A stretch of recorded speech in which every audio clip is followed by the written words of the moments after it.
يقول راجي عفو رب سامعي محمد بن الجزري الشافعي: الحمد لله وصلى الله على نبيه ومصطفاه محمد وآله وصحبه ومقرئ القرآن مع محبه. وبعد إن هذه مقدمة فيما على قارئه أن يعلمه، إذ واجب عليهم محتم قبل الشروع أولا أن يعلموا مخارج الحروف والصفات ليلفظوا بأفصح اللغات، محرر التجويد والمواقف وما الذي رسم في المصاحف.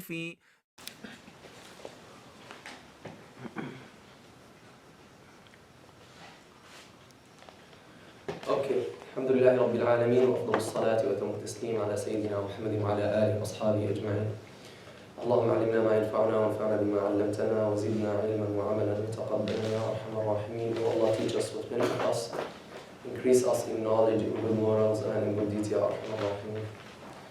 So we'll continue by Allah subhanahu wa ta'ala's blessings in explaining منظومة المقدمة فيما يجب على قارئ القرآن أن يعلمه by Imam Muhammad ibn al-Jazari, Imam of the Huffaz, and the greatest Muqri and Qari and Quran recitation scholar over the Islamic history, besides the Sahaba, of course. Last time we took the test in the first section, right? And unfortunately, I have only one student passed. So we have 2, 3, 4, 5, 6. Those who were supposed to take the test are at least 12 people. So those who took it are 7. Then out of those 7, only one passed the test. And everyone who did not pass, you have to take it. You must take it in your coming class. You're not included because your class is today. So next time. Everyone who did not pass must take it in the coming recitation class. In the beginning, you take the test, then you start reciting. Is this clear? Hannah passed. Only Hannah passed. She got 97 out of 100. 97 out of 100. So this shows you that it's not like something like impossible. She got 97, right? Okay. I'm going to give you your sheet so that you check where the points that you missed. So, and if you have questions, maybe I miscalculated something, so you check it and you let me know. The other ones, I'm not going to give you the test sheet, of course, because you have to retake the test. So I have 68, 62, 82. So you have to get how much we said, at least? 85. 85. I should make it 90, but I'm going to keep it 85. 82, 36, 65, 63. So you guys are all in the 60s. Didn't 86 pass? 8. There's no 86. There's 82. I thought you said 86. So everyone who took the test besides Hannah, you must take it in your coming class. Okay? Make sure you prepare well so that you pass. I'm not gonna go over the questions, of course, over the answers until you pass the test, okay? But all of the questions are there in the notes. If you don't find any question, let me know. Some of you gave the definition of the muqri is the same definition of the qari. There is a big difference between muqri and qari, so you should not confuse between them. Many students, they said Ahlul Bayt, they put that they include the Sahaba, alayhi salam. Sahaba are not included in Ahlul Bayt in the correct opinion, okay? Definition of the Nabi, many of you did not write all of it right. So check the notes and check the videos so that you have the full definition. Tawatur, many of you did not give the right definition of tawatur. Quran, definition of Quran. You're a Quran student, ijaza seeker, and you say Quran is the word of Allah. That's it. We gave a long definition. You have to know all of the definition. Only few people got the whole definition of the Quran. Tajweed. Don't write for me tajweed is to read the Quran like the Prophet sallallahu alaihi wasallam. That's like simple definition. Tajweed is the science in which you know the Arabic letters from their makharij and their permanent and temporary sifat and the related rules. That's the definition we gave, right? But the simple definition that you give to the normal people is to tell them tajweed is to read the Quran like the Prophet did, sallallahu alaihi wasallam. This is like for the normal people to tell them that tajweed is not like something like new or something, right? Just to make it simple for people. But in the technical term of tajweed, we gave you already the definition. Okay, the meaning of salah. Most of you did not even a single person gave the answer this question correctly. Check it in the video. Salah from Allah is this, from humans is this, from the angels is this. Okay, these are the main things I noticed. Everything else is very easy and simple. So if you don't find, if there's any question you don't find in the notes, let me know. In the videos, particularly in the videos. Okay, take your paper and later on. Mash. So we finished the first section, guys. Finished the first section of Al-Jazariya. Now we're running, okay? We will be running very fast, inshallah. Section 2 is Babu Makharij al-Huruf. Babu Makharij al-Huruf. The section, Bab means what? Literally. Door. Bab, literally door, right? In the books, they divide the book into abwab, which means chapters or sections, okay? They also divide it to fusul, fasl. They say fasl on this, fasl on this. So these two words are used to divide the topics of a certain book, okay? Now, Bab Makharij al-Huruf, Makharij of the letters. We mentioned Makharij means what? The points of articulation, right? The points of articulation of the letters. So this is the section. Let's review the first section very quickly, then read the second section, this section that we will start today, inshallah, then move right away to the first line. The first section, so it starts with, the poem starts with, we say the name of the poem first, and many of you did not get this question right. I said, what is the original name of Al-Jazariya? Someone wrote Muhammad ibn al-Jazari. I'm asking the name of Al-Jazariya, not Imam al-Jazari. So you have to read the question to the end. This is one of the common mistakes in your tests, in your school tests, in any exam you take. Don't just read just the beginning of the question. Read it to the end and don't suppose the word is this. Read it so that you don't have these mistakes. Like many students, they read a word, especially the beginners, they suppose or they just assume the rest of the word to be in a certain way. That's one of the common mistakes also in reading. No, read it to the end. Read the word to the end. Read the question to the end, then answer the question. So the name of the poem is what? منظومة المقدمة فيما يجب على قارئ القرآن أن يعلمه من نظم إمام الحفاظ وحجة القراء محمد بن علي بن يوسف المعروف بابن الجزري. The one who is known by, al-ma'ruf means what? The one who is known by the title Ibn al-Jazari. Rahimahullah ta'ala. He says, Bismillah ar-Rahman ar-Rahim, right? يقول راجي. Yalla, let me hear. Who memorized the 8 lines so far? Who memorized them? Yalla, let me hear.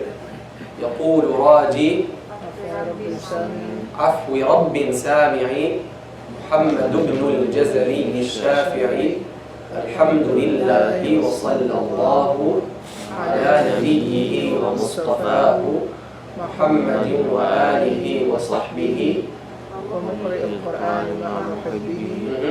وبعد إن هذه مقدمة فيما على قارئه أن يعلم إذ واجب عليهم المحتم قبل الشروع أولا أن يعلموا مخارج الحروف والصفات ليلفظوا بأفصح اللغات محرر التجويد والمواقف وما الذي رسم في المصاحف من كل مقطوع وموصول بها وتاء أنثى لم تكن تكتب بها. أيوة. So that is the first section. So please make sure you learn it, you memorize it. It's very easy. We explained every word in this section. Try inshallah to learn it and to memorize it as we move on. It will be very easy for you if you go with us line by line. Now let's read the second section. The second section, as you can see on the screen, Babu Makharij al-Huruf. Can you see it? So this is the first verse here is verse number 9. مخارج الحروف 17 على الذي يختاره من اختبر. فللجوف ألف وأختها وهي حروف مد للهواء تنتهي. ثم لأقصى الحلق همز هاء ومن وسطه فعين حاء أدناه غين خاؤها والقاف أقصى اللسان فوق ثم الكاف أسفل والوسط فجيم الشين يا والضاد من حافته إذ وليا نضراس من أيسر أو يمناها واللام أدناها لمنتهاها والنون من طرفه تحت جعل والراء يدانيه لظهر أدخل والطاء والدال وتا منه ومن ولي الثنايا والصفير مستكن منه ومن فوق الثنايا السفلى والضاء والذال وثا للعليا من طرفيهما ومن بطن الشفة فالفا مع أطراف الثنايا المشرفة للشفتين الواو باء ميم وغنة مخرجها الخيشوم. 11 lines in which Imam Ibn al-Jazari rahimahullah summarized the makharij of all of the Arabic letters. These are this is the second section.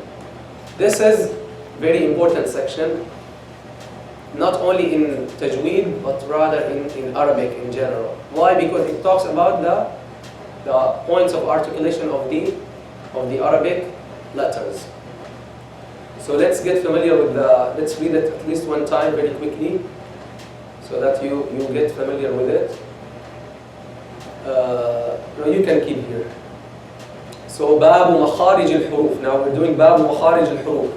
And then you will find that later on, after Makharij al-Huruf, you will have Bab Sifat al-Huruf, the manners of articulating the letters. Then after that he says Bab al-Tajweed, section of Tajweed. Why? Because he talks later about Tajweed, the Tajweed rules. Well, why he starts with Makharij and Sifat, then he says Tajweed? Because Makharij and Sifat are originally not from the science of Tajweed, they're from the science of Arabic language. Right? Because the Arabic language starts with the letters, right? So when you learn the letters, how every letter is pronounced, this is a topic originally that is related to the Arabic language sciences, right? This is why you understand why he started with Makharij and Sifat. Then he says section of Tajweed. Clear? I'm going to ask you this. And this is why Makharij and Sifat are the most important thing in Tajweed.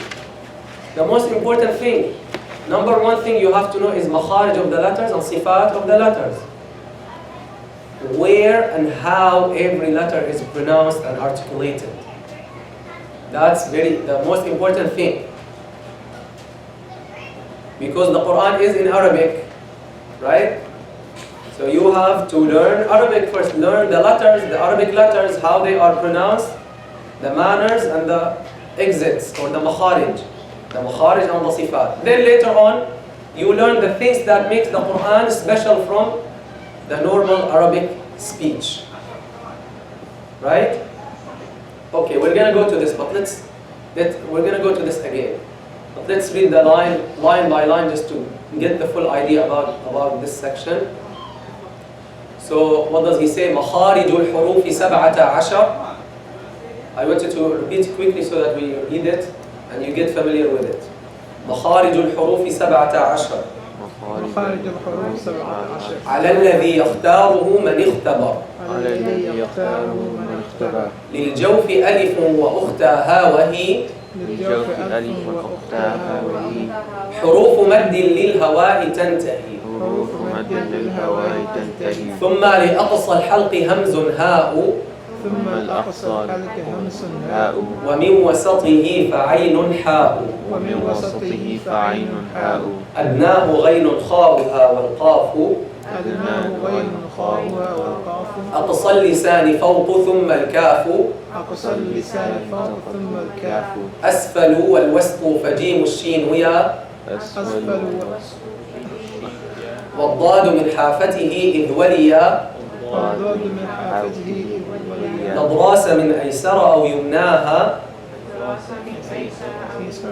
واللام أدناها لمنتهاها.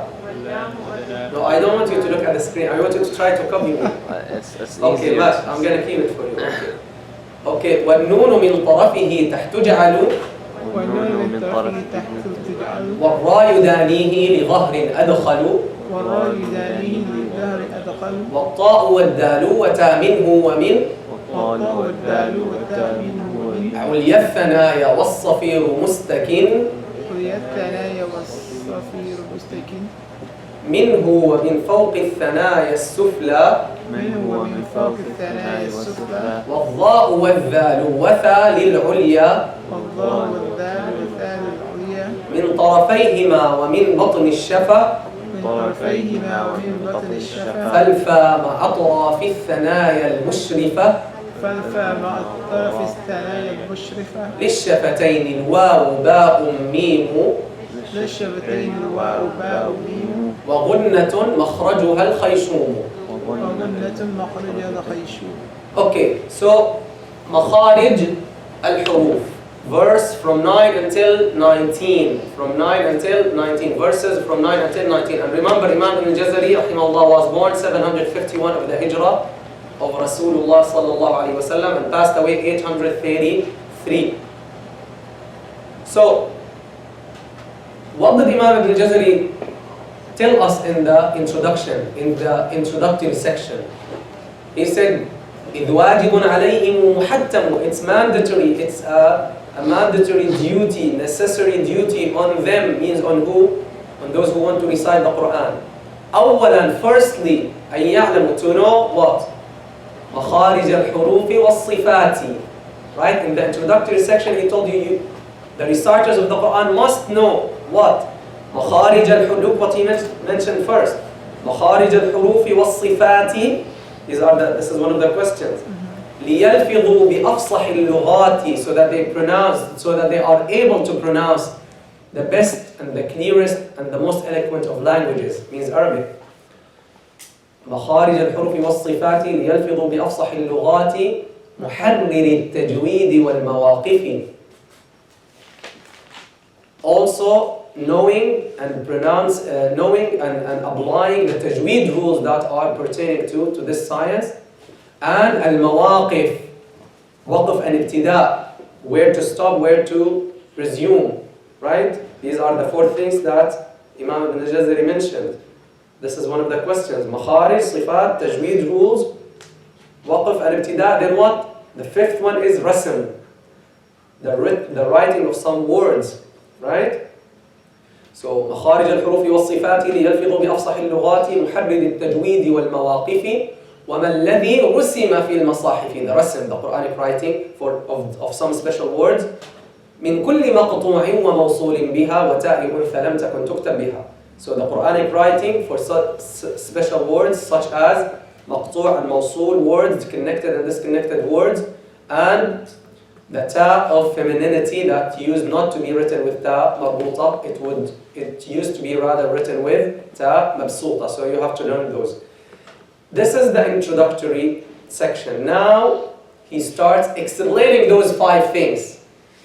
So first section he mentions in details makharij of the letters, which is the section that we have today. Second section sifat al-huruf. Third section tajweed. And in this section he mentions noon sakina and tanween and mim sakina rules and idgham rules and ra, etc., etc. Then he mentions what? Who remembers? رسمة Waqf and ibtida. the section on stopping and resuming, right? Then finally he covers which section? Rasm. He had section on maqtu' and mawsul and section on ta, you remember? And ishmam and raw. So he told us in the first introductory section as if he gave us what? The table of contents of his poem. Then he explained the poem and he brought the verses according to that same order that he mentioned in the introductory section, and also based on the importance. He mentioned them and ordered them, put them in the order of their importance. So the very first important thing to know in tajweed is to know the Arabic letters. To know the Arabic letters, because Quran is what? Is in Arabic.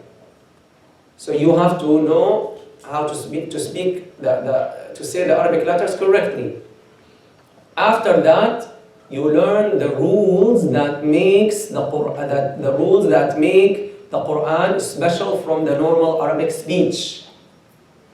Who reminds me, what are the two things that make the Quranic recitation special and distinguished from the normal classical Arabic speech? Two things. This is one of the questions I'm going to ask you.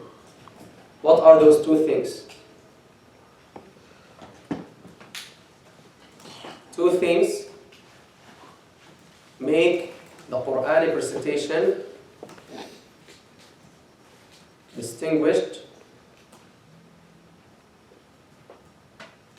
from the classical. Why we said classical? Because to avoid colloquial, right?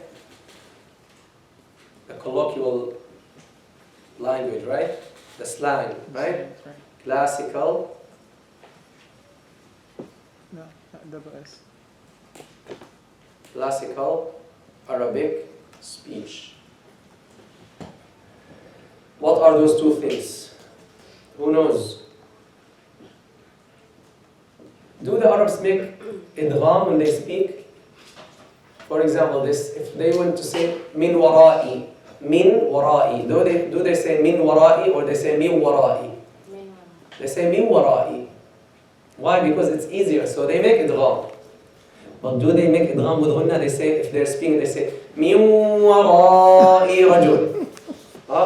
Behind me there's a man. Behind me there's a board. Min wara'i lawh. So do they have idgham? Yes, but do they have ghunna? They don't have extra ghunna. Extra ghunna. Why I said extra? Because some letters they already have ghunna, normal ghunna, like noon, mim, right? They have normal ghunna. But when we say miu, that's extra ghunna. That's waw doesn't have ghunna, obviously, so this is full ghunna. But if we say man ata, if I say man ata, they say man ata. Same thing in the Quran and in Arabic, they say man ata. So is there ghunna here in the Arabic speech? There is for the noon, but that's the normal ghunna of the noon. So extra ghunna for some letters and ghunna for some letters. That's number one thing that distinguishes the Quranic recitation from the classical Arabic speech. Second thing, I mentioned it in the same example. What is it? Extra mad. The Arabs, they have mad, but they don't have extra mad in their speech, right? They don't say min wara'i. No. They will even contract, right? They will make it short. All people, they tend to make their speech short, right? They make contractions, right? They make contractions as much as they can. Now you need a dictionary for contractions, right? To understand contractions. Someone send me NB, right? No problem. Someone send JK, means Jazakallahu khair. MashaAllah, I'm afraid in the future it will be one letter. So people tend to save energy in their speech, right? They want to save energy in their speech. They want to be quick to convey the idea quickly, and so they make contractions. Same thing the Arabs.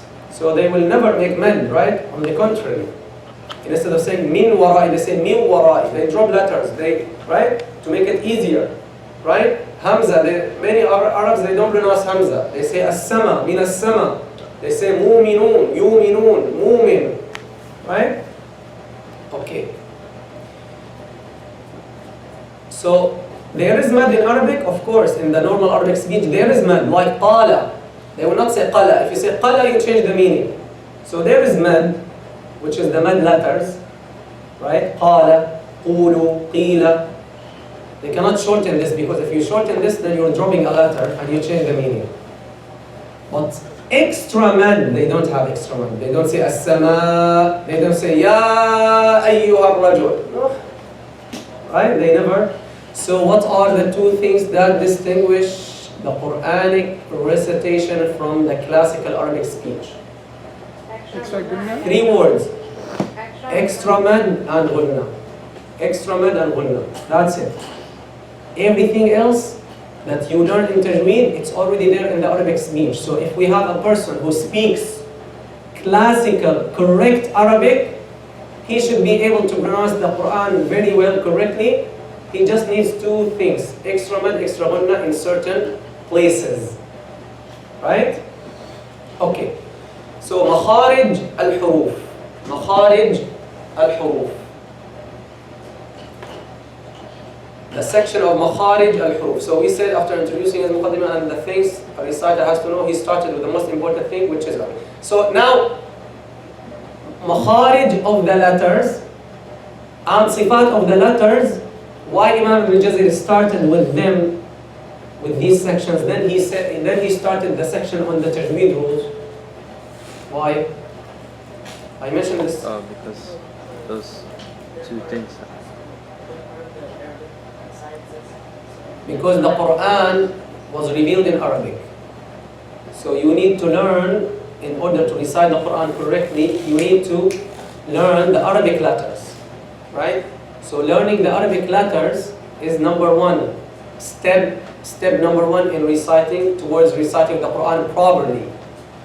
And since this is part of the Arabic language, if you go to the ancient Arabic books, the ancient Arabic language books, you find the Makharij and Sifat section, where you find it in the Arabic language books.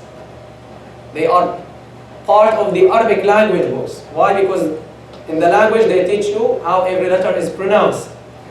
Later on, when the need appeared for the Muslims, especially the non-Arabic speaking Muslims, and for some Arabic speaking Muslims who were far from the centers of learning, because the need appeared for those people to teach them the right makharij and the right pronunciation of the Arabic letters, the scholars of Quran took those topics, which is makharij and sifat, from the Arabic language books.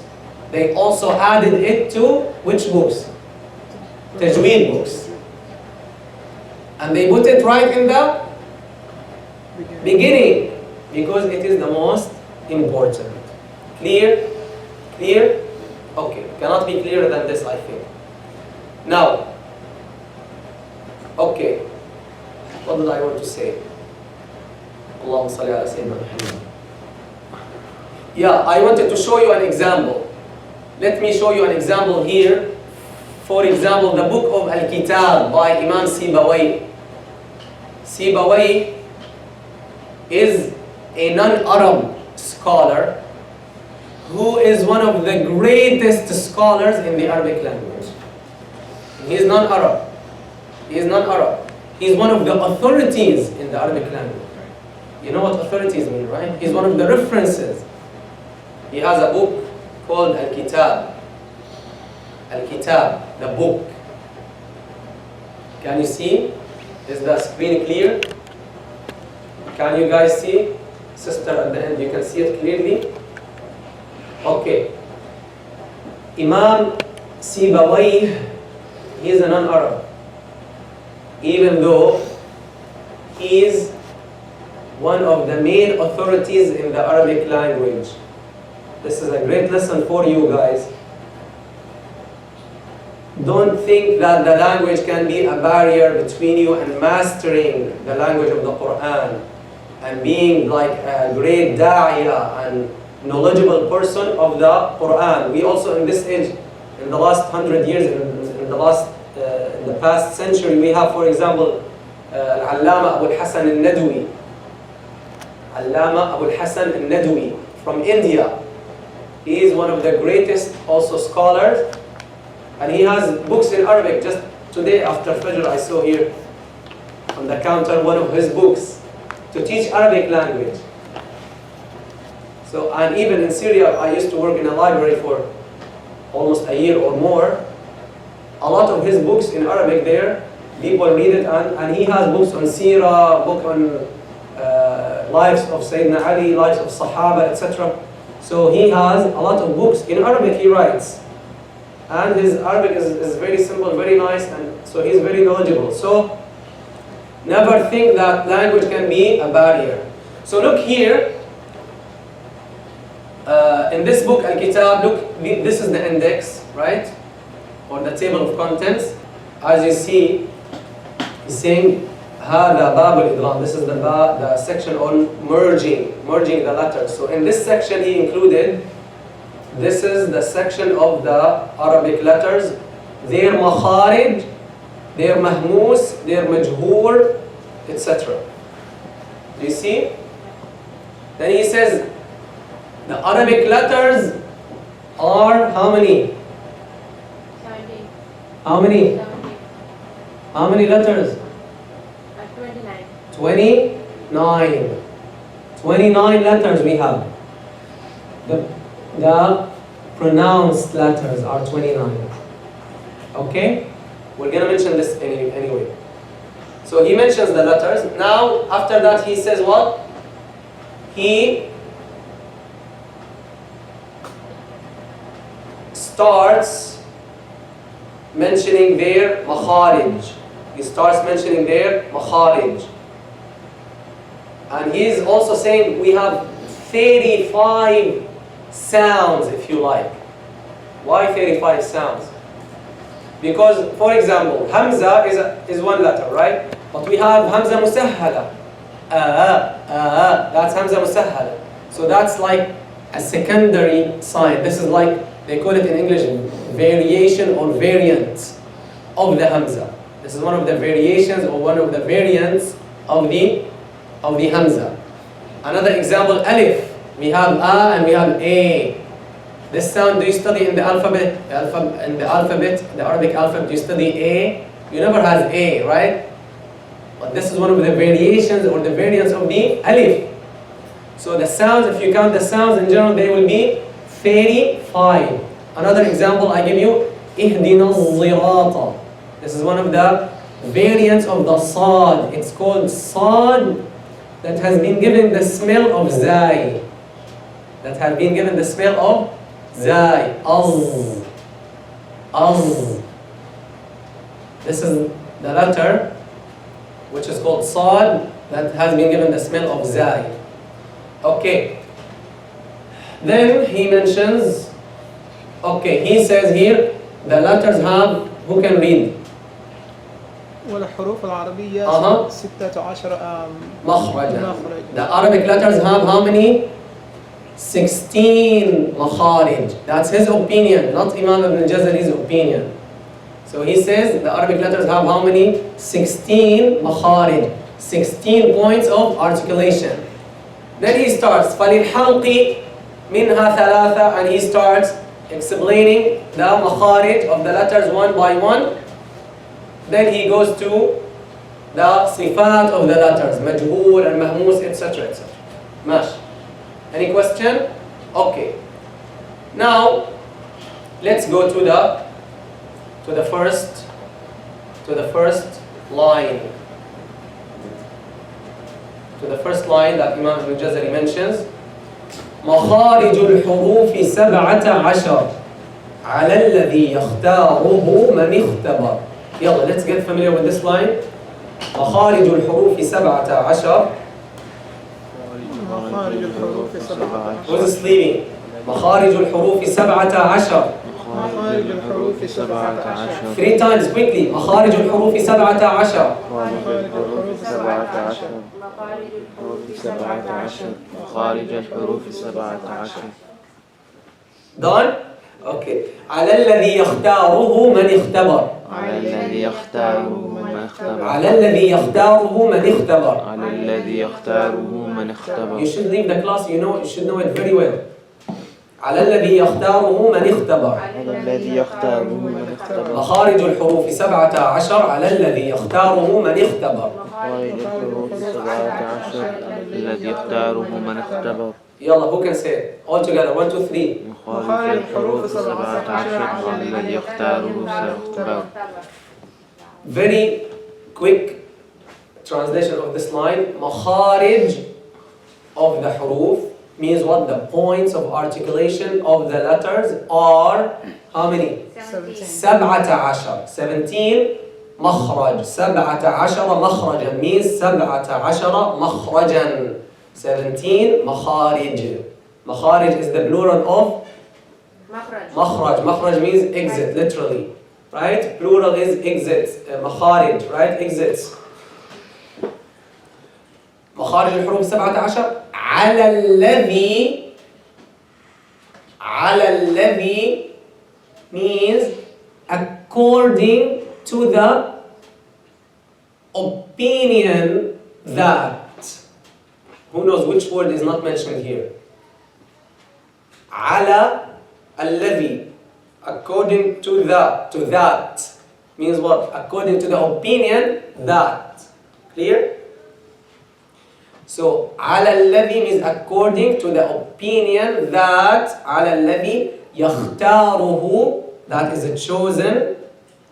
من اختبر, chosen by. من اختبر, the one or those who have experienced this science, or who have experienced the letters and their knowledge. Clear? One last time. مخارج الحروف 17 على الذي يختاره من اختبر. مخارج of the letters are 17 according to the opinion of those according to the opinion الذي يختاره, that has been chosen by those who have experience in this field, or those who have experienced this knowledge or this field of knowledge.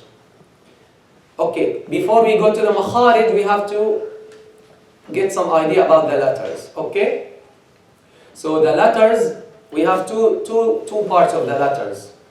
We have the letters that you pronounce, and you have the letters that you write. As for the letters that we pronounce, the main letters in Arabic are how many? 29. We just mentioned, right? And why we said the main letters? Because we have variations of the letters, right? So we have variations like al-alif al-mumala, the tilted alif, if you will, and the alif which is similar to the A sound in English, or to the also. So imala also many degrees, 2 degrees, right? Imala sughra, minor imala, major imala. Also we have the sad that has been given the smell of the zai, etc. You guys feel hot? If you feel hot, we can turn the fans on. Fine, shall we turn them on? Okay. Do you want me to turn on? Okay, when you want, just raise your hand, we can turn them on. Okay, so the main Arabic letters are how many? 29. Who can count them? Yalla, let's count them. What's the first letter? ألف Alif? Okay. طب يلا, Alif, باء تاء ثاء جيم حاء خاء دال دال راء زين سين شين صاد ضاد ضاد ضاء عين غين فاء قاف كاف لام ميم نون واو همزة Ha, Mim, Nun, Ha, Waw, Ya. Yeah. These are 28. Then we skip the ball. What's the missing? Hamza. Hamza. Yeah. So these are 29 sounds. If you like to be more specific, these are 29 sounds. Now, in the writing, how many letters do we have? Huh? 29 29? What do you think? 28? Why 28? Because Alif and Hamza, they're pretty much one, right? I mean, we write them, but... Okay, what do you think? They were in the beginning 28. Why? Because in the beginning the Arabs did not have a shape for the Hamza. Did they pronounce the Hamza? Yeah. Some of them, yes, some of them. Some of the Arabs did not pronounce Hamza. They always make tasheel for the Hamza. Or they drop it completely. Right? Like in the Qira'ah of Hisham. As-sama, mu'minun, like the Qira'ah of Warsh, mu'minun, right? Ba'sahum, basahum, like Susi. So, for example, but most of the Arabs, or some Arabs, they had the Hamza sound, but in writing, they will write the Hamza either in the shape of an alif, or in the shape of a waw, or in the shape of a ya.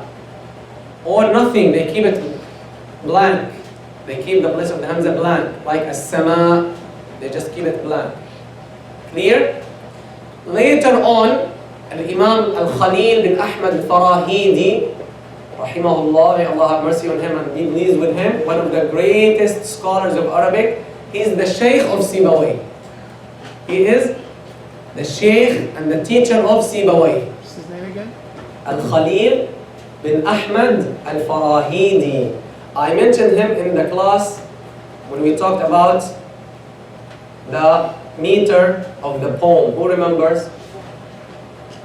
What is he? Why we mentioned him that time? He is the founder of the art of Aroom. What is this art about? Al-Aroom. It's the art about the Arabic Form. meters, right? The poetic meters. Al-Buhur al-Sha'riyah. How to figure out the meters of the poems, right? So who founded that science or that art? Al-Khalil bin Ahmad Al-Farahidi radiyallahu anhu wa rahimahu. Imam Al-Khalil bin Ahmad Al-Farahidi, he passed away 170 of the Hijrah. 170. So he's of the scholars of the Salaf, right? The righteous predecessors. Okay. When we mention Salaf, you remember the best of generations. Rasulullah sallallahu alaihi wasallam said, the best of generations is my generation. Then those after them, then those after them. So the first 3 generations, the scholars differ. Are they those who lived in the first 300 years or less or more, approximately? So he lived 170. He passed away 170. So he is of those righteous people who were generally praised by the Prophet sallallahu alaihi wasallam. Okay. Makharij al-Hurufi. So Khalil, he is the one who invented the shape of the Hamza. The Arabs did not have a shape for the Hamza. So the Arabic written letters in the beginning, they were how many? 28. Now, how many? 29. Right? So now the Arabic letters that are pronounced or that are written are the same. How many? 20? 29. Okay. What are those 29 letters? You can see them on the screen. We call them al-huruf al-hija'iyya. What do we call them? Al-huruf al-hija'iyya. Al-hija' means spelling or pronunciation. Okay? This is one of the meanings. So the pronounced letters means al-mantuqa, the pronounced letters. The letters that you pronounce in Arabic are how many? 29. Who put them in this order? There's an imam, a great imam, called Nasr bin Asim al-Laythi. This is a great imam who passed away 90, on the year 90 of the Hijrah. Very early, 90 of the Hijrah.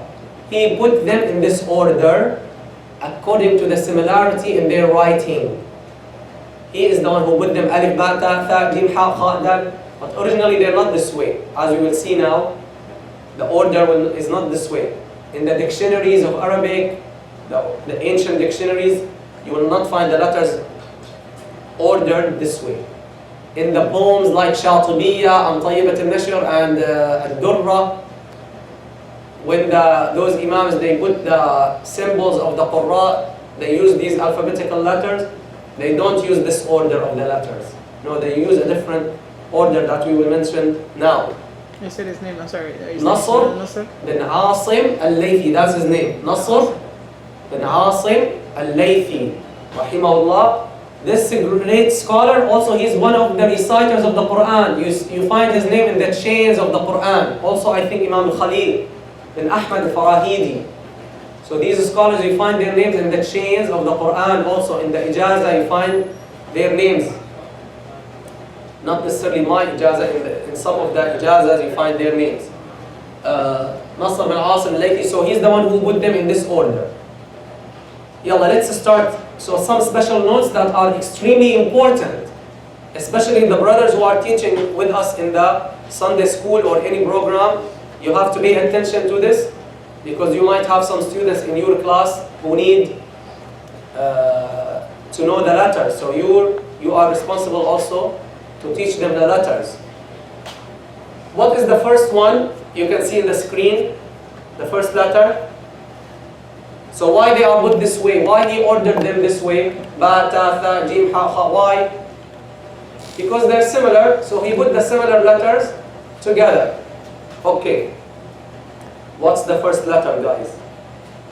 What's the first letter you can see? Alif. Hamza.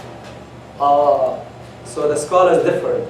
Some of you say Hamza, some of you say Alif. Honestly, if it's up to me, I will just write Hamza without an Alif. Okay? I will just remove this Alif. Okay? And I'm just gonna write Hamza. Just the Hamza itself. But they write it Alif with Hamza. Why? Because mostly the Alif would be represented by the Hamza would be represented by an Alif. Okay? The Hamza would be represented by an Alif. Also because Hamza al-Wasl always represented by what? An Alif. Okay? But when you teach the kids, in my opinion, just write a Hamza separately. Okay? Just write a Hamza separately, just like this. Just write the Hamza separate. So you don't need to tell them this is an Alif or it used to be Hamza represented whatever, so they will just hit the wall, right? They will just get confused. So just take the Alif, okay, and just write Hamza.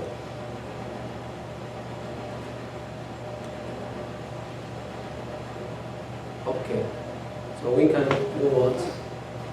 We can just write a new Hamza.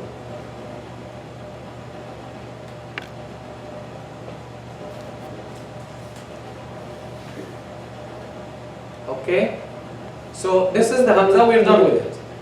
Now, how is the Hamza written? This is a different topic, right?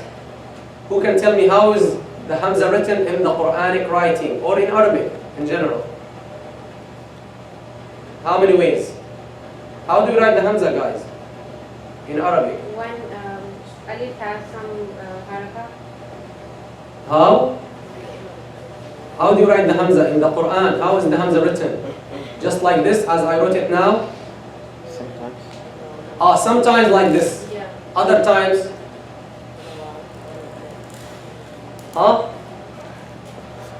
Other times it's written on an alif. Sometimes under the alif. I'm going to give you examples. Look here. Why is this important? Because this is very important, Isa. Very important when you teach the kids how to read the Quran. When you teach them how to read the Quran, it's very important to explain to them about this rule. Why? Because in the Quran, the Hamza can be written in at least 8 ways. How many? 8 ways. First, let's take the major shape, the Hamza itself. Hamza itself.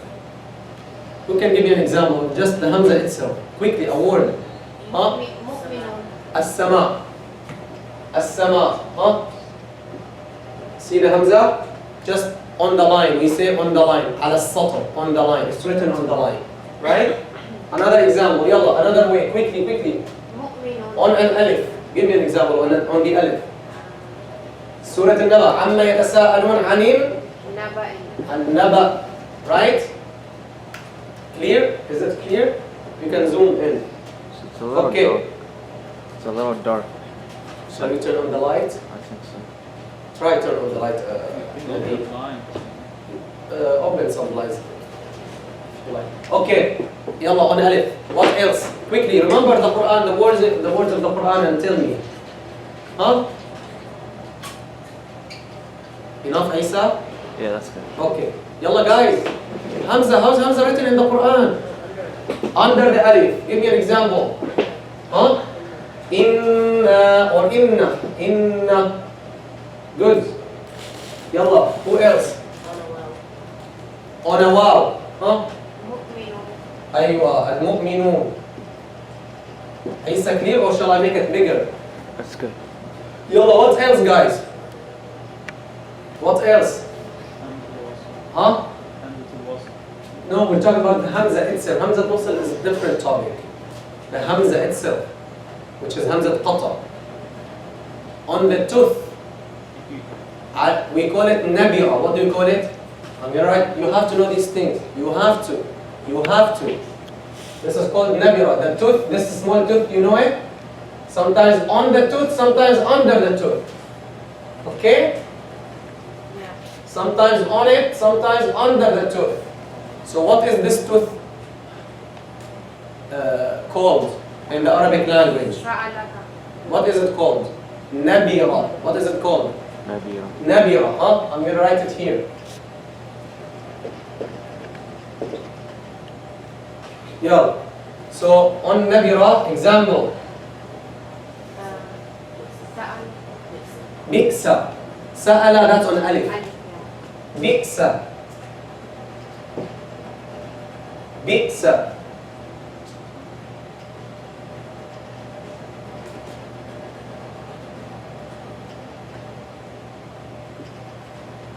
and for What else? يئس Ya'isa. Okay.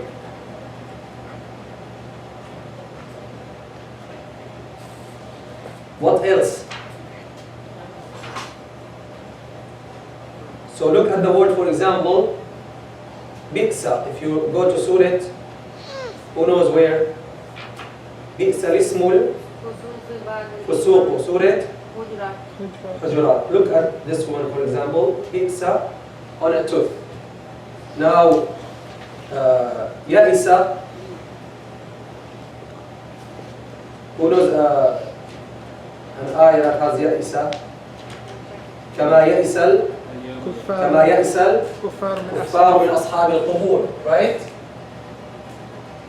Sorry, this is under. and the word شيء Right? Ya'isa. Okay, we're not going to cover all of them. The point is what? Who knows the rule? I gave you the rule. Do you remember? yeah. What's the rule about the Hamza?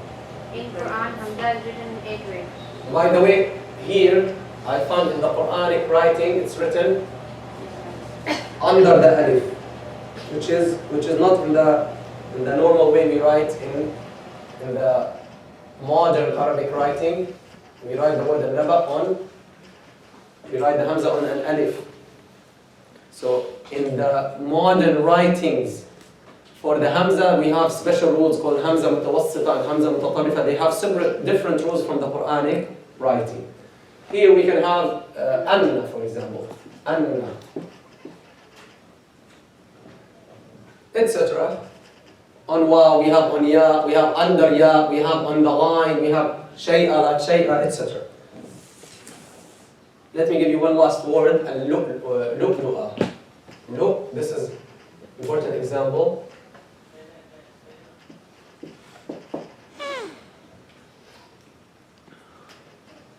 Okay. What's the rule? Isn't it in wow? Where? Here? Yeah, but it's in the wow, like Hamza on wow. Yeah, this is Hamza Wow. It's in the same example that Mu'minun. Yeah, but I want to explain this word, okay?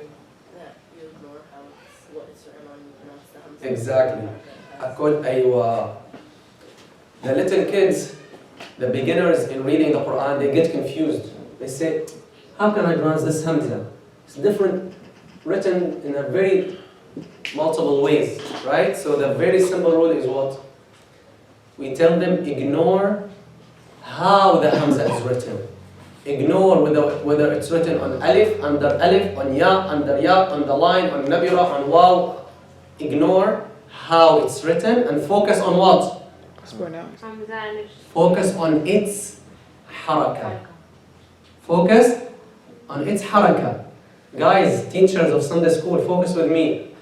This very simple rule, you can make their life easy in reading the Quran. So tell them, whenever you see a Hamza, don't worry how it's written, don't get confused. Just focus on the haraka and pronounce it accordingly. So if the Hamza has sukoon, you pronounce it how? Right? Example, sa, right? This is the sound. If it has fatha, dhamma, u, not u, kasra, i. Tamam? Two fathas, and فتحتين أن ضمتين أن كسرتين in. Any other possibility? شدة. If we have, there's no word that comes to my mind now that Hamza has shadda, but it will be example ba'a, for example. But I don't have a word in my mind now for the Hamza. I'm not sure if we have. Anyway. Example, let's apply these examples here. Yalla. So here, Hamza has dhamma. How do you pronounce it? Quickly, tell me how you pronounce it here. u, Here. Here.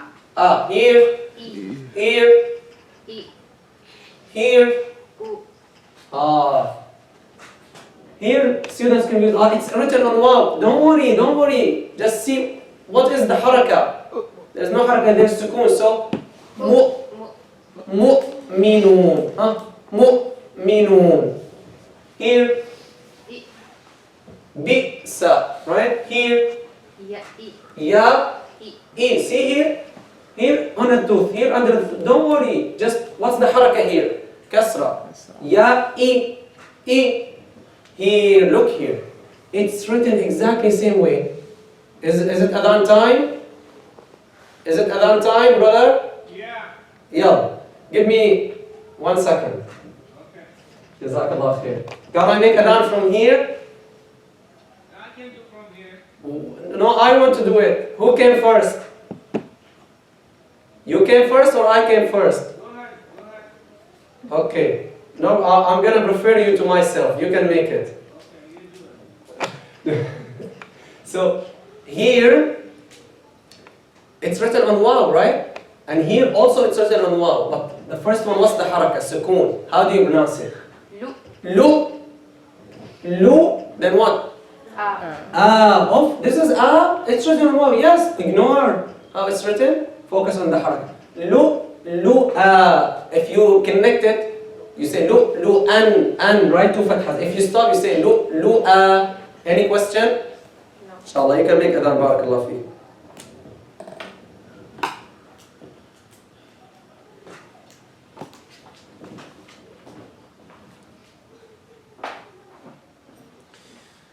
Okay, after adhan we'll continue. We have 10 more minutes. During this time you can renew your wudu, inshallah. You know how to pause it without stopping it? No. Me neither. I think, Bismillah. خلاص, keep it. Yeah, 15 minutes. Mash. Any question, guys, about the Hamza?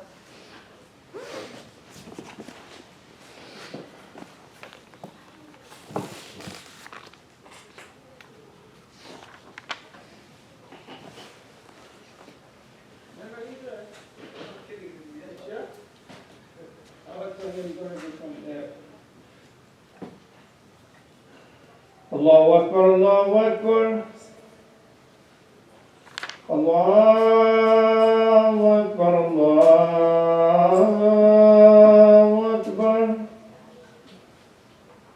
أشهد أن لا إله إلا الله أشهد أن لا إله إلا الله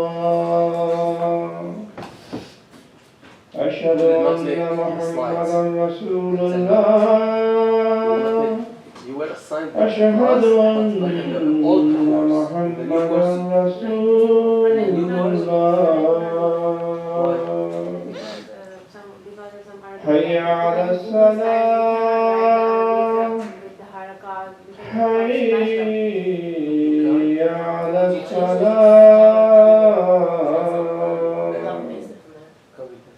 حي على الفلاح حي على الفلاح write it on Google Translate. الله أكبر الله أكبر Okay, which class you took? لا إله إلا الله Let her help you. You can watch the video and It do was that. class 3. Yeah, you can watch the video and she will tell you how. What was it about? لا إله إلا الله اللهم صل على سيدنا محمد وعلى آله وصحبه وسلم اللهم رب هذه الدعوة التامة والصلاة القائمة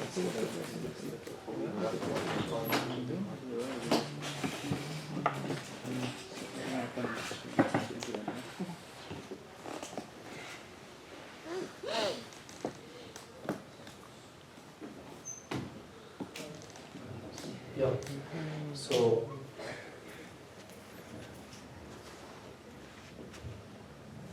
So that's the Hamza. We're done with the Hamza. Now, as for the Alif, Battery's about to die. It's 12 minutes left. 12 minutes, right? Yeah, we don't need more. Okay. Chef, you told these are 8 ways. You told these are the 8 ways in which the Hamza is written in the Quran. Yeah, approximately, even maybe more. Yeah, we just mentioned examples because we already got the rule. Okay, just to save time, we don't need. We have like shay. We have on tooth. We mentioned on tooth, under tooth. What else? On the ya.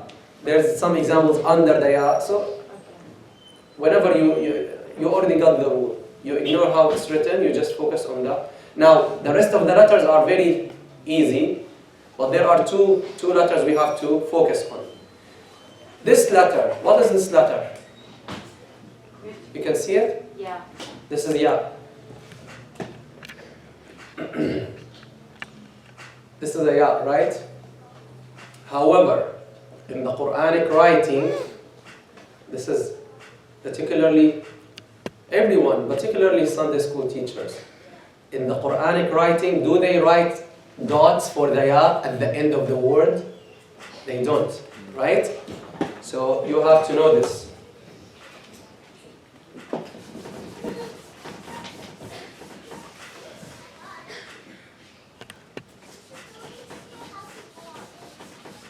I don't know why it's not being erased well. Something wrong. Mash. You get the spray. We should not need something too. Mash. What is this letter, guys? Yeah. Yeah. This is a ya, right? Okay, what about this? This word. What is this word? Isa. Sa. So this is an alif. So it's an alif or a ya? It's both. Right? In the Quranic writing, this shape could be an alif and could be a ya. Clear? How do we know? How do you know? If it's an alif, then there would be a small alif on the ya. Not necessarily. Go to the word Isa, you don't find a dagger alif. But this is one of the signs. When we see a dagger, small dagger alif here, right away you know this is what? This is what? ألف. An alif, right?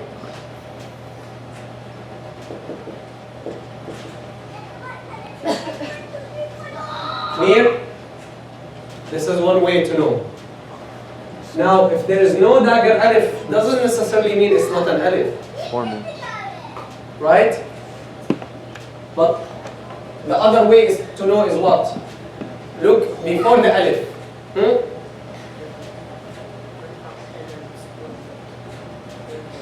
That's not correct.